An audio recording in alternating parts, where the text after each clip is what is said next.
morning, everyone. Thank you all for joining us here today for our ribbon cutting ceremony. But in our case, it's a hose uncoupling ceremony for Station 2.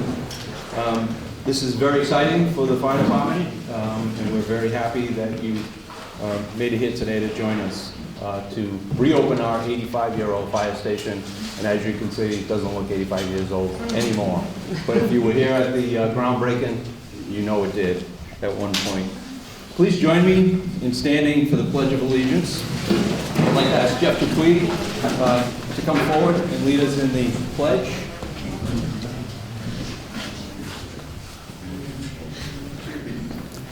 I pledge allegiance to the flag of the United States of America and to the republic for which it stands, one nation, under God, indivisible, with liberty and justice for all. Wow, strong.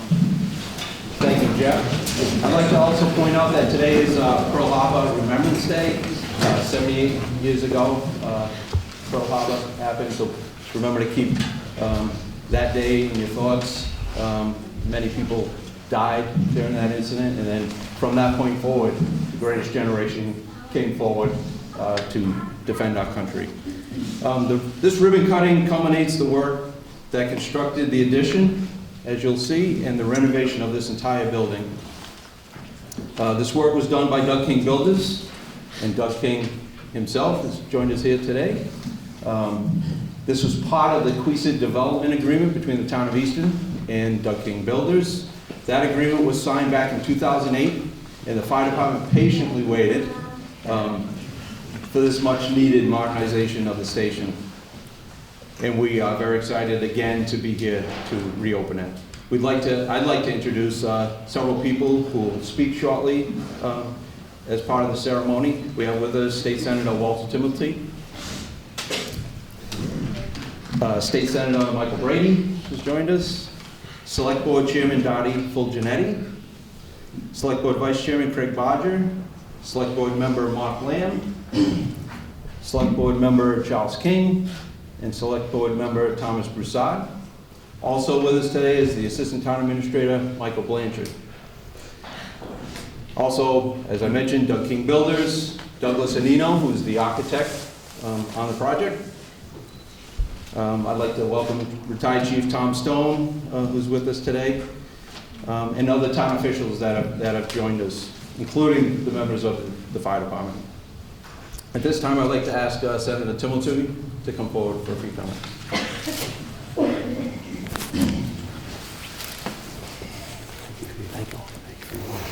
Good morning. Good morning. Good morning. A very happy holiday season. It's truly an honor to be here in conjunction with my friends of the board of Select Board, Senator Brady. Representative Cronin asked me to pass along her regards. When I first started representing this wonderful town, Rep. Cronin told me that you had a wonderful fire department here in this town, and the men and women of this department were dedicated to the people of the town. This great town, and we've all are in agreement that the people of Easton deserve the very best. And let me tell you this, I've seen firsthand what a wonderful fire department we have. And the people in this town do get the very best. And I believe, thanks to Doug King and this wonderful public-private partnership, which Dottie Fulginiti has regaled me with, the firefighters of this great department will receive the very best. So for that, I thank you all very much. I was just informed that this station was built originally in 1934. Correct. And it was a Works Progress Administration project by Franklin Delano Roosevelt's administration. And I think it's tremendous that on this day, December 7th, 1941, the people of Easton and its wonderful fire department will get the very best for Station 2 of service, of amenities that our firefighters who are so brave and protect us each and every day will receive the very best in terms of ventilation, protection for the health in the long term. This is an A+ station for an A+ department and a wonderful town. With that, I congratulate this great department and congratulate this great town. Thank you so much. Thank you.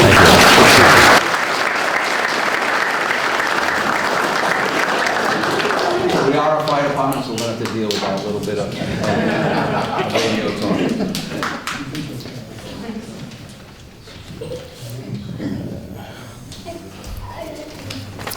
This time, please welcome Senator Brady for a few remarks.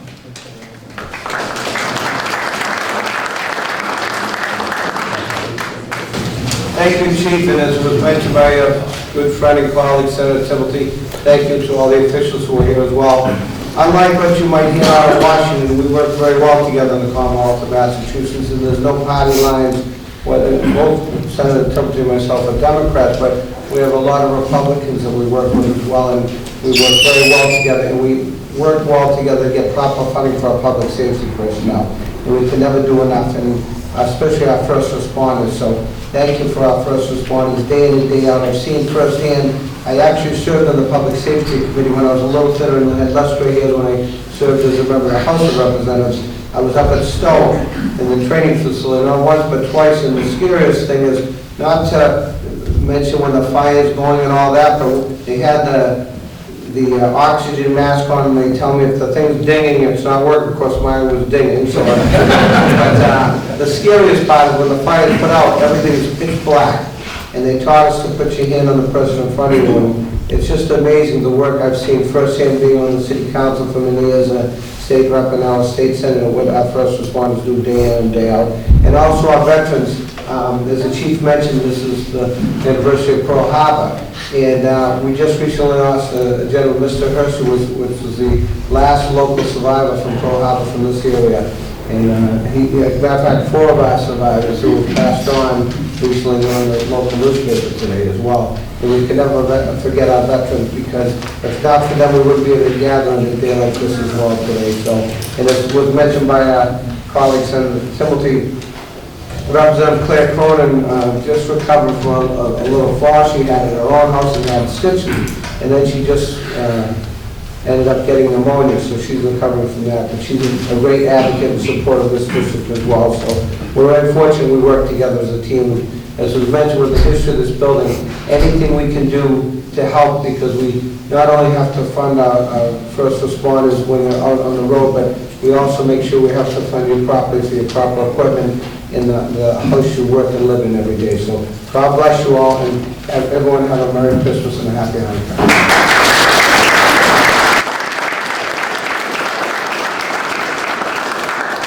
I'd like to thank both of them for joining us today and for their continued support and assistance in securing needed funding for equipment and other things to help keep the residents of Easton safe.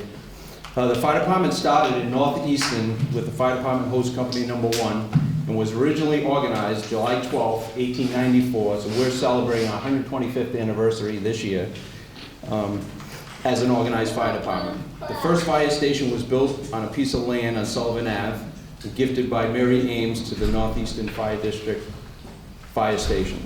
That station, which is now the Children's Museum, was built in 1904, and that cost $6,800. And they were under budget when they built it. The Southeastern Fire and Water District here was set up in 1915, and they tied water pipes into the Brockton fire system, a water system. Fire equipment was housed at the corner of Depot and Washington Street, around the corner here. In 1933, 35 men were employed by the fire department, 12 of whom were assigned to the Southeastern, Eastondale districts. In this area, the fire apparatus was housed in the garage of John B. Howard at the Southeastern Green. At the annual town meeting in 1934, it was voted to raise and appropriate the sum of $4,495 for the cost of building this fire station in Southeastern. Eastondale District is in conjunction with the Special Works Administration, as you heard, of the federal government. The station was built. This station was actually the first station owned by the town of Easton. When the station was built, apparatus was a lot smaller and lighter in weight, and at one point there were 3 fire trucks just in this space that we're in today. That stopped in the mid-70s. 2 of the engines we currently have were designed to specially fit in this restricted height station, but no longer. We will have the ability to put all our apparatus in here. You will see when we finish the ceremony and we allow you to go upstairs, just how nice the station came out. And compared to the condition of the station prior to the work beginning in May, it's absolutely fantastic. If you were here for the groundbreaking and you saw the condition, you'll be very impressed. I'd like to thank Chief Stone, who since 1990s had been advocating for the rehabilitation of this station, and I thank him for being here today. Thanks, Jim.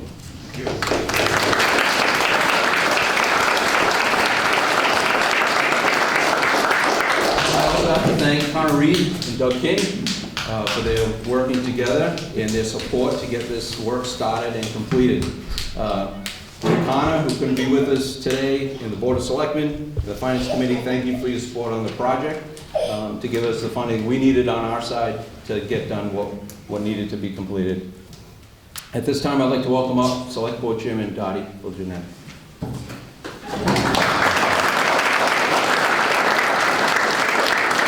Thank you. It's so great to be here on an exciting day like this today, but we really didn't do that much to get us here on this board, and I'll put an asterisk next to that. In 2008, the then Board of Selectmen and then Town Administrator David Colton, Colin Corona, John Haderly, Erwin Cohen, Ellen Barlow, and Chuck King was on the board back then, were the ones that went out to the community to talk about the value of investment by housing. And that's when the Queeset Commercial District zoning was voted to change.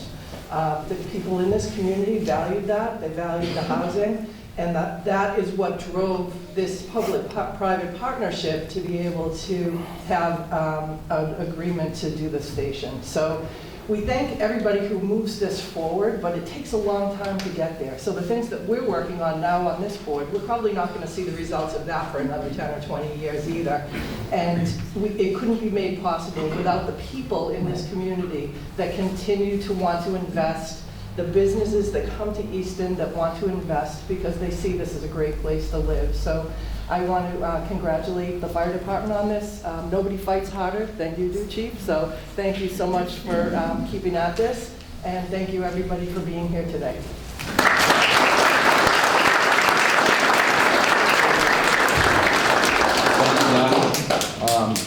As I mentioned, Connor Reed couldn't be here today, but I wanted to thank him for all his support, not only for this project, continued support for what we're trying to do with the fire department, from equipment to staffing, and I can't thank him enough for his support.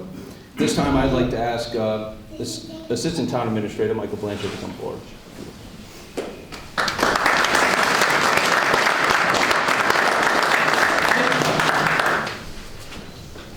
Thank you and good morning. As Chief mentioned, I'm pinch hitting today for Connor Reed, who had a previous commitment, but I appreciate the opportunity to be here. Very honored to be here. We'd both like to congratulate the Easton Fire Department, the town of Easton, and the entire Easton community for this very exciting day. Specifically, I want to thank the Select Board and Planning Board, both past and present, for their ongoing commitment to the Queeset Development Agreement with Douglas A. King Builders. Events like today really highlight the great things that are achievable when public and private partners work together to advance common goals. Thank you to Doug King for your continued partnership with the town and your commitment to advancing the development agreement for the betterment of the community. I understand Mr. King does not like the spotlight. It does so much for the community behind the scenes, and the renovation of the station is just another great example of that. So thank you, Mr. King. Thank you also to Sam Schofield, Doug's right-hand man, for all his efforts on this project.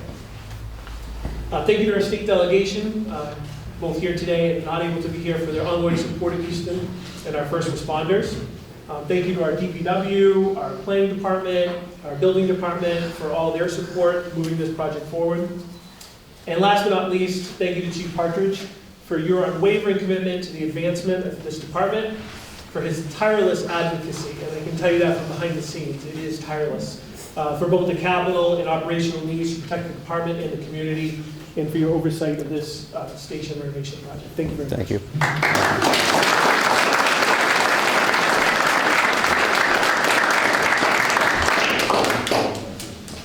We broke ground in May 6th, and just a short 8 months later, we have a beautifully renovated station that will provide nice, comfortable quarters for our firefighters, and room for our apparatus, and room to grow, to continue increasing the staffing here in the town. We are getting busier and busier, so we're all set up here for additional staffing. And you know all that time. We kind of kept a few things historically, tried to keep a few things in place, and one was the old shape of the fire station. Original plan was to kind of change the whole roof line, but we ended up keeping it.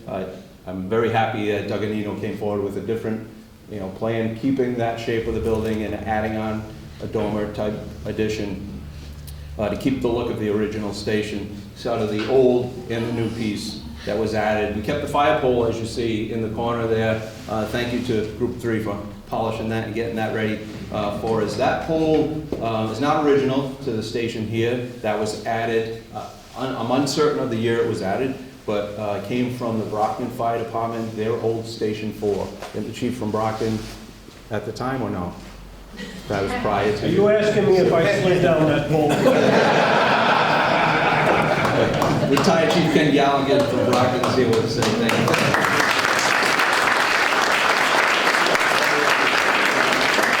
At this time, I would like to invite up Ed Hands, who is an Easton historian. Very impressed every time I get to hear Ed to share a little bit of history about Easton Fire Department with you.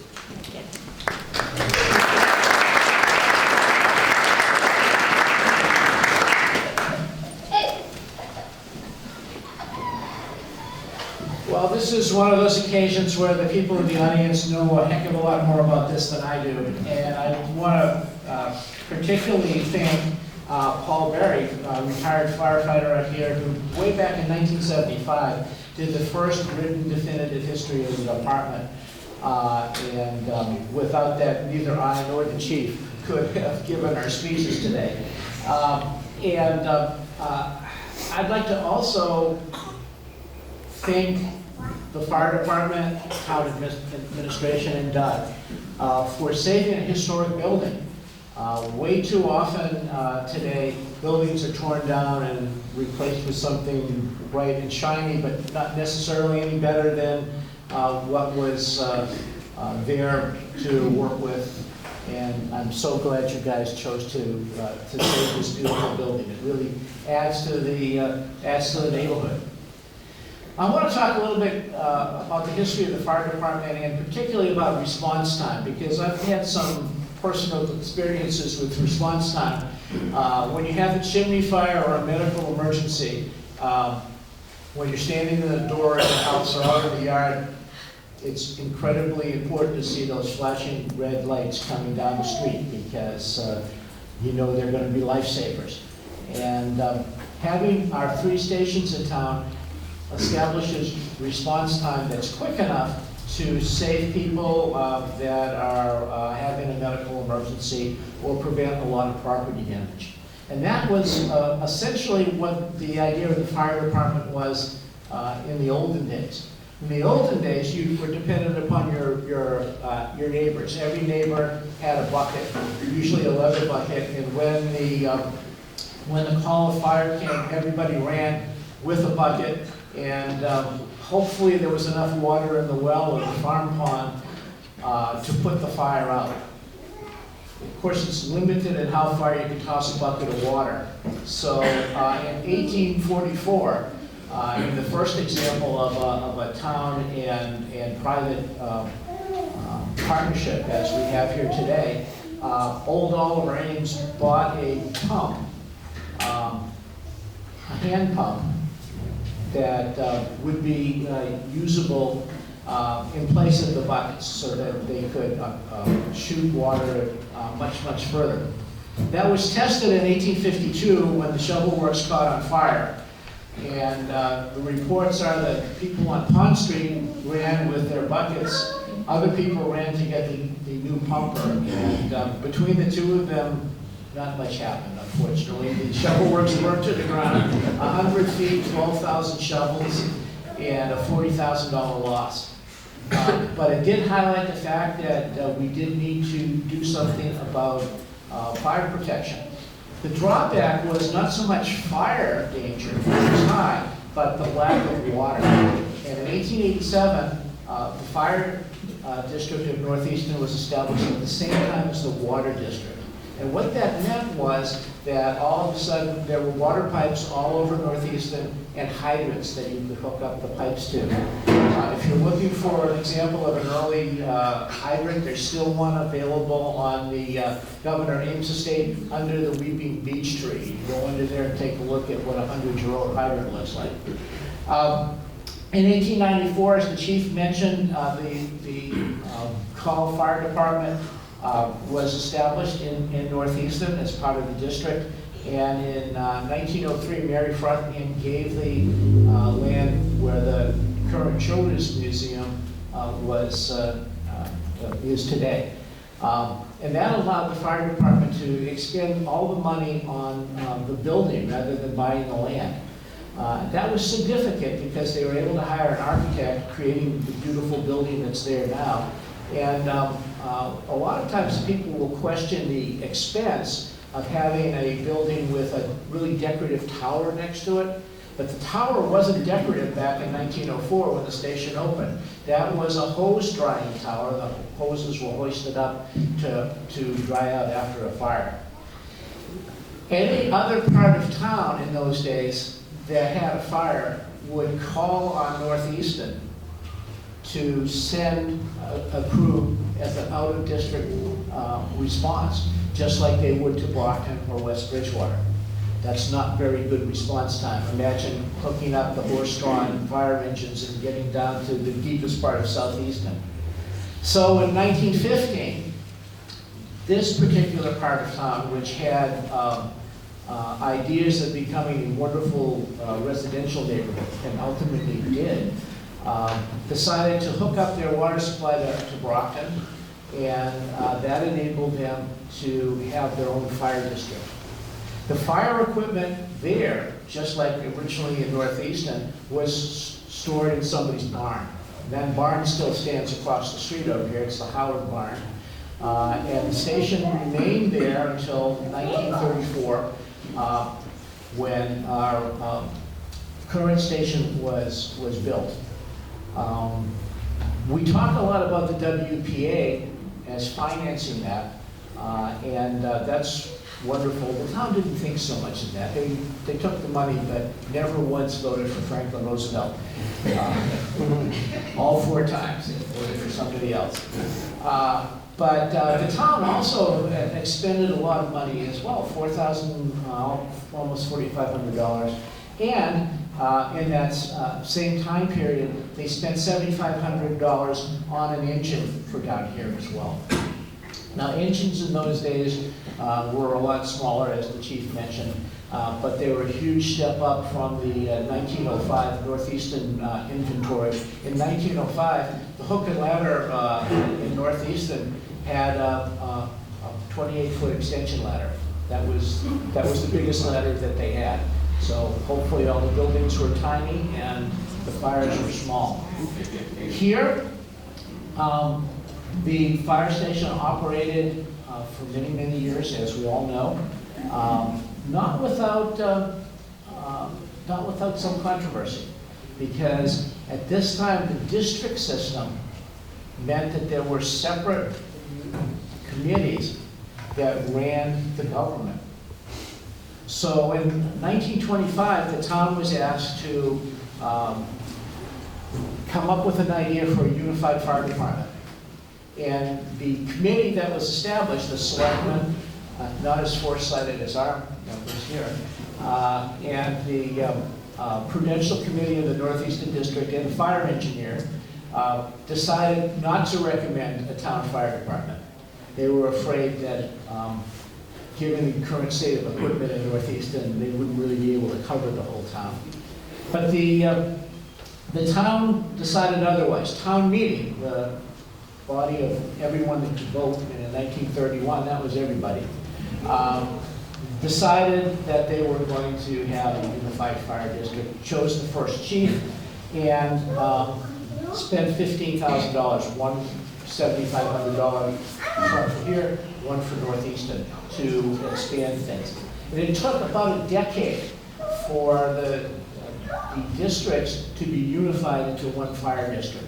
The reason for that was, as Wayne Southworth would tell you, The water districts didn't become unified until 25 years later. So there was still this, we're separate story going on.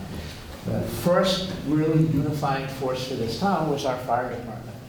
And subsequent to the building of this building in 1934, things have worked wonders for the town community. And also response time. We now have 2 fire stations, one here, one up in North Easton. In 1950-ish, a small station to store one engine was established out in Furnace Village. In the 1980s, after the building of the combined police and fire station, the wonderful fire station down on Bay Road was put in. And so now we have 3 stations that, if they're all maintained at the same time, has been a subject of controversy and sometimes due to finances. If they're all maintained at the same time, create a situation where response time is less than 10 minutes, 4 to 6 minutes to get a ambulance or a fire truck to your house in just about any part of town. So I want to commend the fire department, first responders. The cliche is absolutely true. Firemen, firefighters are the people who are running into burning buildings while other people are running out. They are real heroes, and congratulations on this wonderful new station.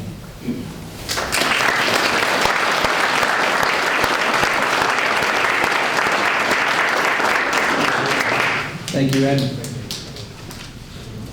So a couple other things we reused in the building, just little things. When you go upstairs in the hallway, you'll see we reused a handrail that used to go up the stairwell, that you'll go up as a picture rail on the 2nd floor. All the wainscoting in the main room was kept in the day room. Upstairs, and the plaster ceiling on the 2nd floor there, that stayed, and it's quite a hard ceiling, so we shouldn't have any issues with that. I'd also like to thank a couple of additional people, Stephanie Danielson, Planning Director, for her assistance, Kevin Griner, Paul DeBadges from the Building Department, members of the Planning Board, Board of Appeals. We did need to get a variance. Kristen Kennedy and the staff from the Board of Health, Dave Field, Greg Swan from DPW were integral in helping get everything moving in the right direction. And all the DPW crews were fantastic. Jay Consation and his awesome crew to help do, because all the site work was on us, and they pulled it off and got everything in place for us, in spite of the snow that we had, because they're out there doing snow. They're back here as soon as they could to finish off a few of the items that needed to be done. So thank you to all of them. Tatek, Sarah, Bubba, that Cuzzy from the Building Department, the DPW rather, and Steve Legenda, the town electrician, who did his piece here. They were all terrific, and we thank them. The members of the fire department that I called down the station, say, I need your crew over here right now to help do something. They've been terrific and all pitched in to help get things done. I know they're all happy because this has been talked about for 11 years to make it happen. So thank you all for your assistance. Putting all the furniture, you'll see all the furniture had to be put together to get things ready, and cleaning. Numerous members came in on their own time. Firefighter Mills did a lot of work for us on building the ladder, put the sign up. You'll see the beautiful table that was reconditioned. That's all him, and I thank him for that. He's in the back there. Firefighter Lovell, appreciate it very much for your help. I'm very grateful to Mr. King's commitment to the project. I'm very thankful and appreciative to him and his wife for giving back to the town in this way. His dedication and commitment to the town of Easton is very evident, and like was said, he doesn't like the spotlight, but I'm going to put him in the spotlight a little bit here and thank him personally for everything. It's been a pleasure working with him, and I'd like to ask him to come forward and say a few words.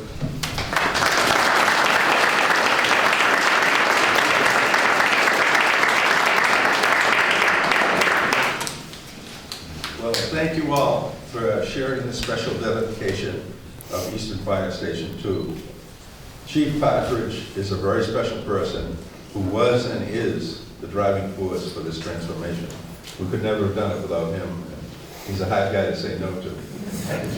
So we by working with teamwork, we turned this neglected building into a special modern functioning fire station. For years, I've admired Station 1 on Sullivan Ave, which the chief talked about also, which is now the Children's Museum. And as Ed Haynes said, it's the architecture and the whole building is just a gem.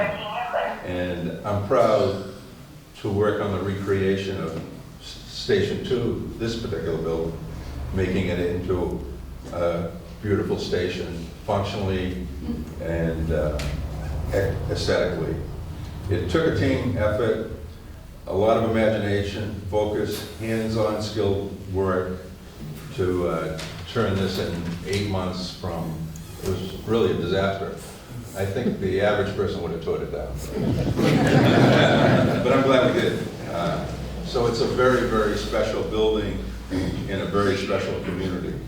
I want to thank Chief Partridge and the fire department, Connor Reed and the select board, the DPW, my team, my wife, Sam Schofield, who worked hard on it. He was getting sick of it at the end. But he did. And Daganino, he's a hands-on architect that every Monday we had site meetings with the whole team, and we worked hard to accomplish what we accomplished. And I didn't realize it was Pearl Harbor Day today. What's 75 years ago. 78. 78. And I want to also thank all the veterans. We are all fortunate to live in such a special community and to have this special fire station with a special chief and special fire. Thank you all for your support, and happy holidays.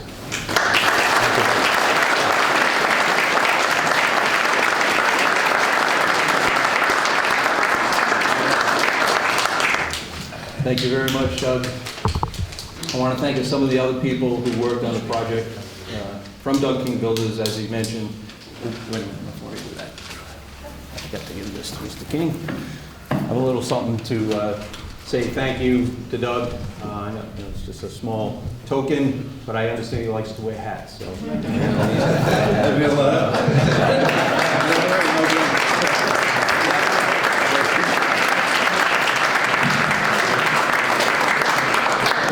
From Doug King Builders, Sam Schofield, Scott Dion, Doug Willis, the guys that were, he got tired of hearing from me every day, I'm sure, but those are the people that were out here making the things happen, kept the project moving forward. I thank you very much. The electrician Joe Mahoney from New England Safety Systems did great work. Carlos from CBR Painting, again, hearing from me that, hey, I need you to do this, this hasn't been done. They were all terrific and got the job done. So I just want to give you a little something. Sam, thank you very much.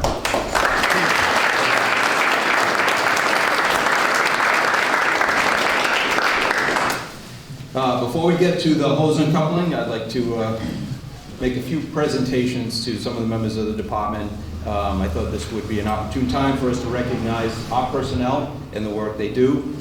We have award ribbons for their years of service on the department, and I will also be giving out a few EMS award ribbons for the members who responded to the shooting here in town on Bay Road and saved the life of the victim that day. And then we also have several who are veterans that will get their veteran pin to wear on their uniform as well. So as I call you guys up, please come forward, and I ask Dottie if you would assist me in the presentation.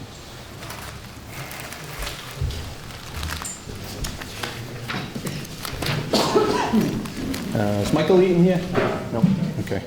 If they're not here, just yell out, not here. So Tiago Medeiros, 5 years of service. Larry Machado, 5 years. John McCormick, 5 years of service. Lieutenant McCormick.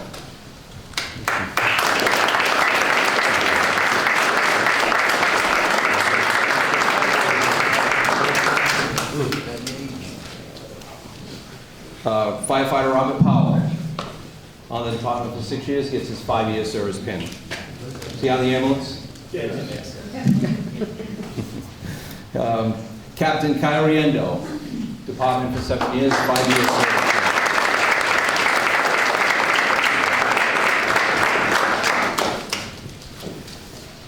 Firefighter Kyle Lovell, 7 years. I think he had to leave. Firefighter Sean Goyette, 7 years, 5 years service pin. Also received an EMS award and also received the military pin.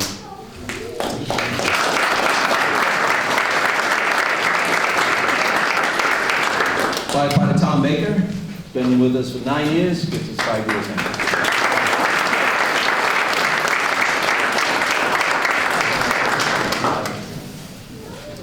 Lieutenant John Carroll, back here. Captain John DiZallo, 12 years with us, gets his 10 years.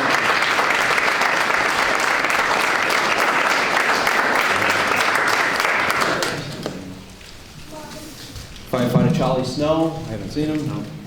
Firefighter Jeff Dupuy, 12 years, gets a 10-year pin. And also,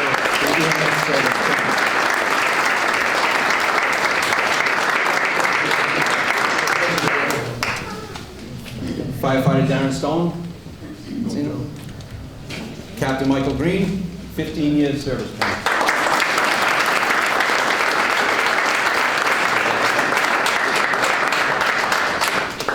Firefighter Tim Bamosi, 15-year service pin and military.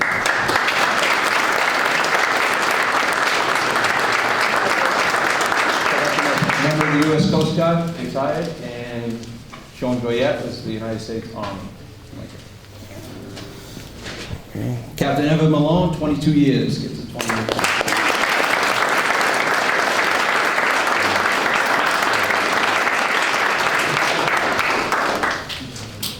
Firefighter Christopher Mills, 22 years, receives his 20-year pin.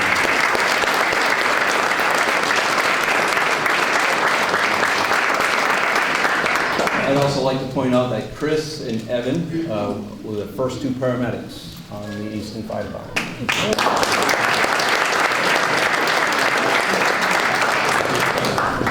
Pam Berglund, 32 years, gets a 30-year pin.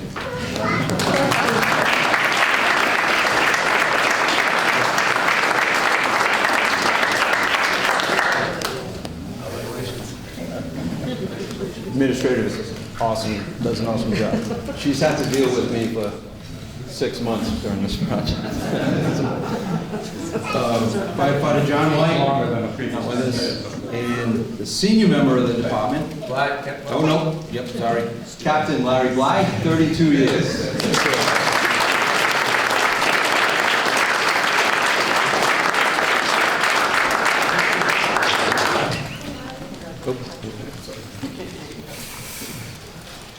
And last but not least, the senior man on the department with 35 years of service, Firefighter Bill Wolf.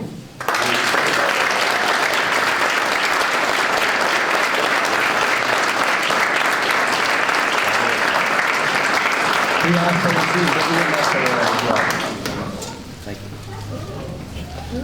So at this point, I'd just like to ask Dottie, Doug King, myself, and the rest of the Board of Selectmen, Mike Blanchard, to join. Actually, if we can all fit in there, I don't know if we're all going to be able to get in the picture, but on that side of the table with the hose, and we'll do the uncoupling. And then once we do that, everyone, we welcome you to go up, and there's 4 Sharpies up on the table with the old sign. So if you sign the front of the sign, you're welcome to do that. That's going to be hung on the wall in the other apparatus bay, and you'll see the original sign is hung upstairs in the day room. So as soon as we do that, we're going to open up, go upstairs, and then we have lunch for you in the other room. Thank you all very much for joining us. Appreciate it very much.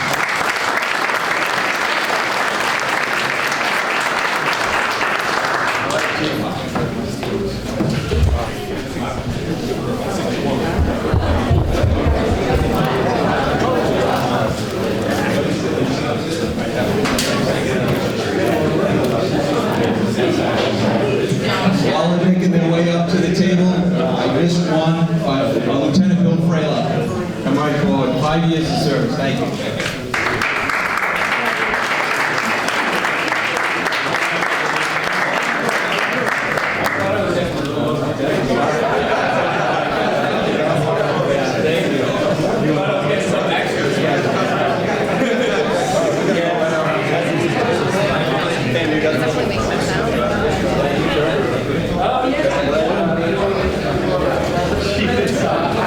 go right here. We get a few on that side. Everybody pick up a piece of the hose. If you come behind it, we can pull it up a little bit.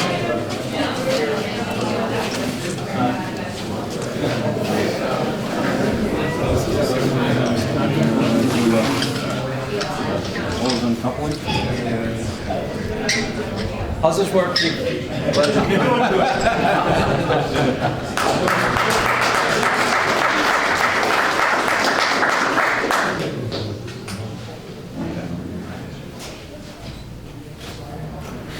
Everybody good? Excellent. All right, please take a look upstairs, grab some lunch.